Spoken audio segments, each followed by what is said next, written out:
have gotten so many amazing messages on Instagram and Facebook and comments on YouTube recently about the fact that you guys, having watched us running all the time, has inspired you to get out and move. And that, like, legitimately makes our day. It inspires us, really, to do it even more. Whether you're walking with your grandchildren or going out for your first jog, it is really just, it makes our heart so full to hear those stories. But because of that, we're also getting tons of questions about how long do we run? What do I need to do to get started? So that's this video. We're gonna share our top 10 tips for getting started on moving. Dash, are you excited about moving? Say yeah, it's gonna be great. So of course, to talk about moving, we figured, well, we might as well bring you along for another one of our runs. Today we're gonna go 5 miles. And of course, it's down the beaches of Barcelona, so it's gonna be beautiful. So come along with us.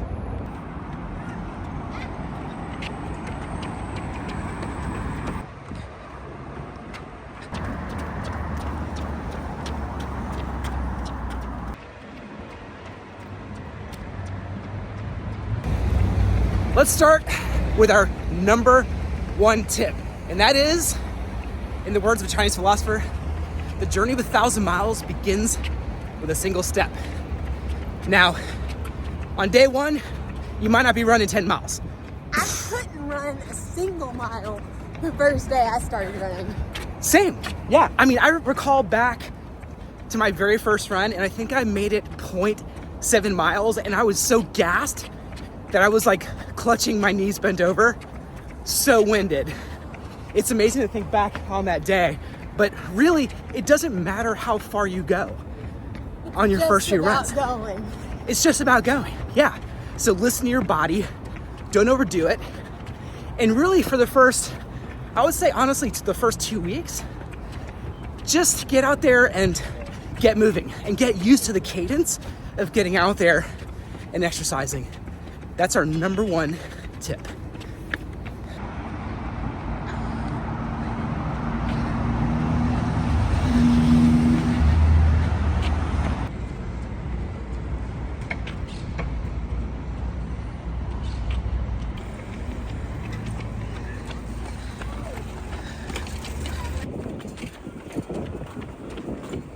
Okay, tip number 2.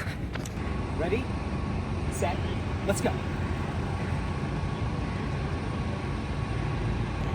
If tip number 1 is don't worry about how far you go, tip number 2 is don't worry about how fast you go. So basically the opposite of how Daniel runs. We hear so many first-time runners, they're like, oh yeah, I can run a 9-minute mile. And then legitimately, they burn out so fast. They're so sore the next day they can't function, and they can't keep up the habit. And that's what it's all about, right? It's about creating better habits. That's so true. When I talked about my first run being 0.7 miles, what I didn't tell you is that when I went out that day to run, in my mind, I was still as fast as I was in my early 30s. So I thought, oh yeah, I'm just gonna absolutely annihilate this first mile. I never saw the first mile. I went out way too fast, and that's how I wound up so gassed. Now in hindsight, I should have started off with a very nice pace and just built the mileage over time. That's the correct way to do it.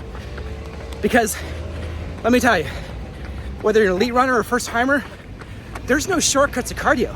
You have to build that base. And that base, it takes time. And for some people, even years.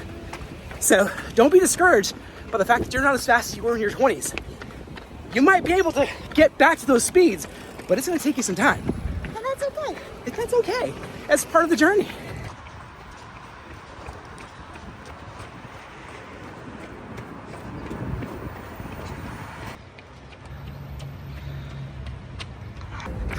Okay, I'm gonna add a 2.5 tip to this. You're not gonna be able to know how far or how fast you go unless you actually start your timer. I forgot to start my watch, so this is Again? 0.0. Yeah, I know. I've done this 2 times this week, And my OCDness drives me crazy because I can't run like 9.2. I have to finish that 10. So looks like I'll be adding a little more miles today. And I'll just add another tip to that. I would suggest that you pick up some kind of running tracker, whether you track it on your phone like I did when I first started. So true. With an app like Runkeeper, or you get a Garmin or an Apple Watch or Strava, whatever.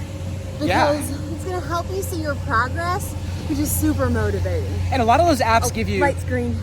Oh, let's do this.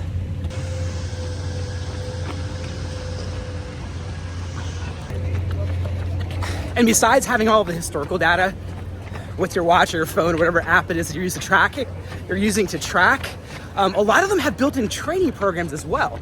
So, especially if you're just looking to get started, or if you want to do a couch to 5K kind of plan, you know, a lot of them have sort of plans built in according to your height, your weight, age, and all those factors as well. So that's kind of cool. We're getting ahead of ourselves. Okay. Let's keep going, and then we'll give you step number 3.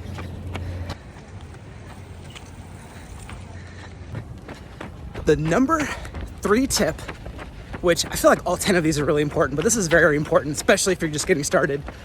Don't be afraid to walk or stop during your run. Because honestly, if you have in your mind that you want to cover, let's just say, for instance, 2 miles in your first run, right? Walk, jog, run to get to that goal of 2 miles. You don't have to run the whole 2 miles straight. You can build up to those things. The most important thing is, again, just to be out there and be out there for a set duration of time. So another tip my coach had for me when I was just getting started back in running is he would say, just get out there and be active for 30 minutes, or just get out there and be active for an hour. And it doesn't really matter whether you're running or walking or stopping occasionally for a break. I mean, we do that now even, and we're running marathons. So very, very important tip. If you're winded and you're tired, don't be too hard on yourself. Just catch your breath and get going again.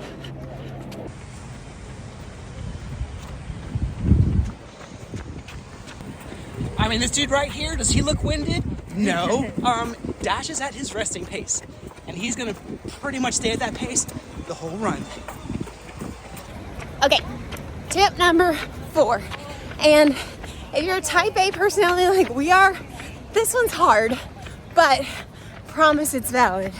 So when you first get started, don't try to run every single day. Rest days are just as important for your body as the days that you actually run. So when you get started, just starting with 3 or 4 days a week is perfect. People ask Daniel and I, how many days do y'all run? Well, Daniel and I have been running for 5+ years, and we're on the very end of a backside training for a marathon. So we run 5 to 6 days a week, 30 miles, 30, 40 miles a week for me, and 50 miles for Daniel.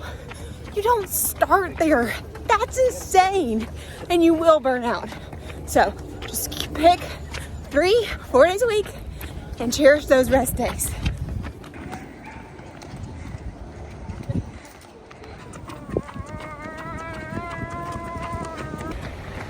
Lauren brings up a really good tip with number 4, and that's gonna lead to our number 5 tip. Mileage, right? So let's say, for instance, you have a goal of running your first week 20 miles, or whatever number of the days that is. Well, the following week, don't ramp up to 30. That is a 50% increase in total miles. So according to all of the articles I've read, you should only increase your mileage by 10% maximum every week. So for instance, if one week you ran 20 miles, the next week you'd run 22 miles. If you ran 30 miles one week, you ramp up to 33 miles, and no more than that. And you slowly begin to build your mileage over time, because building your mileage too fast leads to burnout. It leads to injury. So many injuries. It's one of the mistakes that I personally made in the very beginning, because I was so adamant about dropping my times, but I didn't have the base. So I would just kick off running with like 40-mile weeks, and 3 weeks in, I'm injured. My shins hurt, my back hurts, everything hurts, because my body wasn't used to that high a mileage. Now I'm running 50, 60 miles a week, no big deal, but it does take time to get to that point. So that is your number 5 tip. Build your mileage slowly.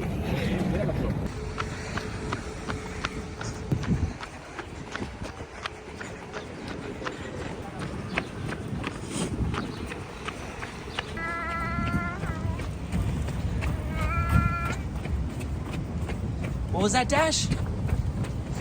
Yeah, I think Dash was about to tell us about our number 6 tip. Solid intro, Dash, my man. Number 6 is wear comfortable and loose-fitting clothing. You do not have to go out and buy all new running gear to start exercising, but do make sure that you're wearing comfortable clothing and really good tennis shoes. If you're gonna buy one thing to get out and start being active, shoes is the thing to do. Lauren makes an excellent point about loose-fitting clothes. So no jorts. I know there are you jorts wearers out there that would like to go out there and go for your first run, but not a good idea. And especially shoes. Now, if you're looking in the closet and you're like, this looks like a good pair of running shoes, chances are you probably have way too many miles on those shoes because you've had them for years. Now, did you know that most running shoes are only good for up to 400 miles? And some of the best running shoes you might get maybe 250 out of. So just know that you can rack up 400 miles pretty easily if they're your daily walkers. So if your shoes hurt when you put them on, it's probably a good sign that it might be time to get a new pair. Your body will thank you because that cushioning in your shoes, all that compression over time, over hundreds of miles, wears down and they're just not as effective. So, and get good running socks because that can make a difference in whether you end up with blisters or not. And blisters will put your running journey on halt faster than anything. Now, if you find that even with running socks, you're still getting some blisters, try rubbing a little bit of Vaseline.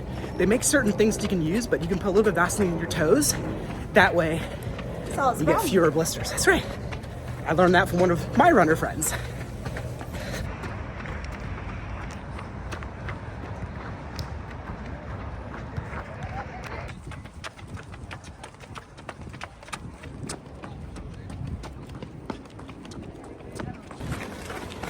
Number 7, don't get discouraged when it hurts because that's so normal. Anytime you try a new fitness exercise or a new fitness activity, it's not going to be easy and it's going to hurt. And if you expect that and don't just get discouraged, it's a lot easier. So for example, even for people who run very regularly, when you try something new, you can be in pain. So this past week, 5 days ago, Daniel helped me run my fastest 5K ever. So that's 3.1 miles. We ran it in just under 27 minutes. And that was amazing for me. But 5 days later, the muscles around my knees still are sore. So if you're just getting started and getting out there, trust me, it's going to hurt and that's okay. Obvious caveat to this is you do not want to run through injury. You want to rest. And if you're starting a new program, always talk to your doctor to make sure it's okay for you to do so. But expect it will not be easy and it's probably going to hurt. And to Lauren's point, she's 100% right. Because you're activating different muscle groups that you haven't potentially activated in years. So they are going to hurt. Now, here's the thing you definitely do want to be on the lookout for. If your pain is centralized to one particular location, let's just say like your inner right knee, it could be an early sign of injury, or it could be that your form is a little off. So you might want to consider looking at your form because you might be stepping too heavily to the right side or the left side. You know, really there's a lot of variations that can cause you to overuse one area of your body. So something to consider when you're just getting started. But hold on, if you haven't ever run before, you probably don't even know what the word form means. That's the way that you're moving your body while you run. And that's a whole nother thing and a very interesting topic once you get into running. But if you want to learn more about that, there's a million YouTube videos. So just Google running form for beginners, and that'll get you started there. And since all of you are just getting started with us, maybe like a year from now, we'll do like an advanced runner's tips, because we've got plenty of those too.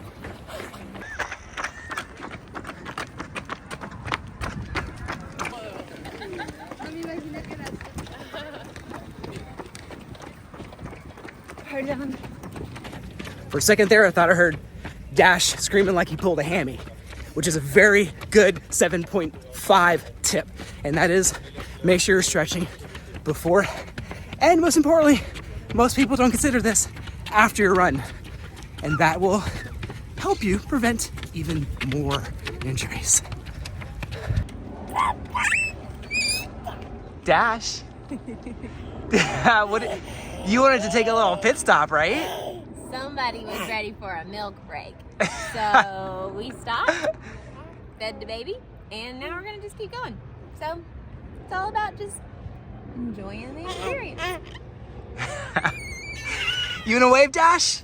You wanna wave? Oh, there you go. We're not done yet. We have to finish our run and our tips.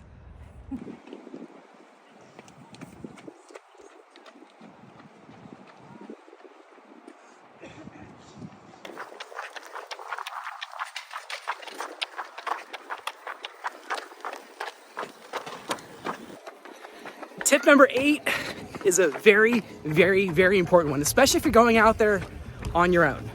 Tip number 8 is to be safe. You wanna give us a little pointer there? So, especially as a female, this is an extra important one. If I'm running by myself or just me and Dash, I'll carry pepper spray with me. Thankfully, I've never had an issue, but it's better to be safe than sorry. And not only that, but it's ideal to find a place to run that's not like on a main road, avoiding cars, big wind. You just want to be aware of your surroundings. And I will also say, when you're running in a new place, I really would advise not listening to like music or putting headphones on or anything. Like, you want to be aware. In terms of finding good places to run, definitely Google Maps is an issue. You can just search for biking trails, running trails, things like that. But there are also some apps that you can use as well. If you followed our Andorra video series, I used Strava to find a trail. Now the caveat to that is that it was definitely not stroller friendly, but the cool thing about Strava is that it's user populated. So users will populate the trails that they're running. And that's an easy way to go in there, and you just type in segments and you can find the local segments or areas where people are running. But there's lots of other apps similar to that. We're not sponsored by Strava or anything. That's just the one that we use. Another consideration is if you're getting out there in the early hours or in the late evening, don't go out there wearing all black. I mean, we've seen this so many times. You've got runners out there, and I mean, I can barely see them, and I'm running on the same trail as them, and they're wearing like all black, right? So if it's hard to see for you while you're running, think about how hard it would be for a vehicle speeding down the road. Or even a bike. Or a bike. You can get injured by a bike. You can totally, yeah, totally true. So wear light, bright colors. You'll often see us, oh, I mean, look at us now. We always look like a rainbow of colors. We're always doing that. That's intentional. If I'm running at night, I have a lot of reflective gear. So I have a reflective hat. I have a shirt with some reflective striping on it. We have reflective jackets in case it's cold out. A lot of brands make reflective clothing for people who work out at night or in the early morning hours, and that works great. That's a good point. A little like side note.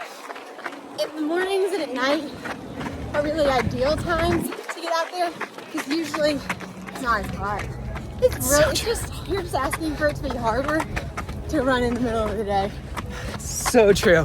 If you get out there at noon, you're gonna suffer because everybody's suffering. Yeah, the sun is at its warmest, and definitely don't do that. So if you can, get up early, or I know some of you work very early in the morning, so you'd have to do it later in the evening.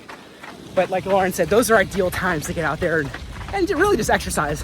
We talked a lot about running, but even if it's just walking and getting some mileage in. Well, I mean, that's the way I started running. It's true. Walking. I didn't have a choice. Yeah.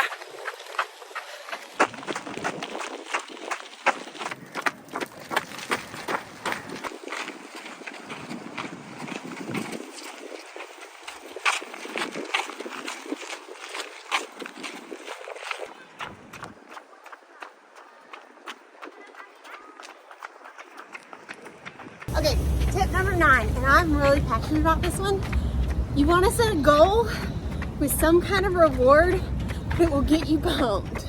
So it doesn't have to be anything fancy, but if you want to set a goal and run, say, 3 days a week for a full month, at the end of it, set a goal that you're gonna like buy yourself a pair of shoes that you've really been looking at and wanting, or a concert ticket that you've wanted. So setting a goal like this will really help you stay at it.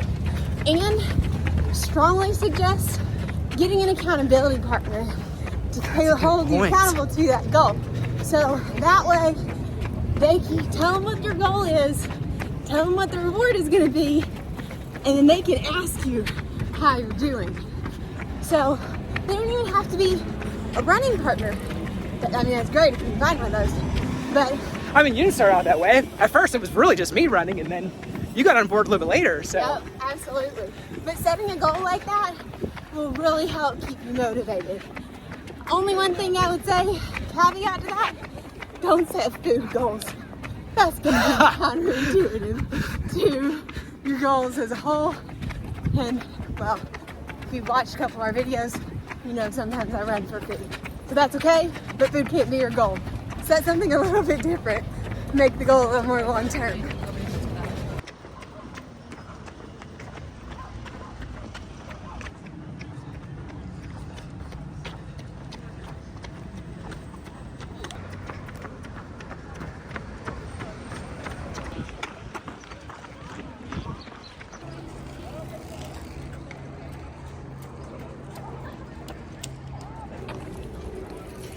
Run completed. Now we're down to our final running tip for beginners, number 10. And number 10 is what, Lauren? Just have fun. Figure out how to make it fun, because that's how you're going to create a real habit. And that's what running is all about. If you're not consistent with it, you're never going to get good at it. And so you've got to figure out a way to make it fun. You do. Yeah. I mean, I think about, again, I'm dating back to some of my earlier runs. I would create playlists on Spotify, and I would just get out there and just start bebopping to the music and enjoying it, and that made the miles go by so much faster. I'm guilty of dance running.